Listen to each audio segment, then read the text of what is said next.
So hello' guys, এই ছিজনৰ প্ৰথমটো পিকনিক খাবলৈ ওলাইছোঁ, বলক চাই থাকোঁ। সো ফাইনেলি আমি এটা পিকনিকৰ স্পট নহয়, আমি নিজে বনাই লৈছোঁ বাগানৰ মাজত। এই অকণমান জেগা আছিলে, গাড়ীখন ইয়াতে ৰখাইছোঁ। আমি ইয়াতেই এনজয় কৰিব লাগিব, যিহেতুকে পিকনিক স্পট বহুত কম আছে বৰাক ভেলীত। ডিকিত ভৰাই দিছোঁ আৰু খোৱা বস্তুও আছে, চব দেখাই আছোঁ। ইয়াত কুকাৰ, মাছ, মাংস চব আছে।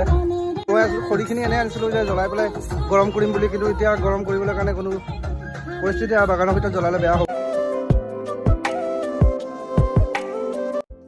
চাওক কি ধুনীয়া পৰিৱেশ, বাগানৰ মাজত এটি সুন্দৰ পৰিৱেশৰ মাজত আজি আমি বনভোজ খাবলৈ আহিছোঁ।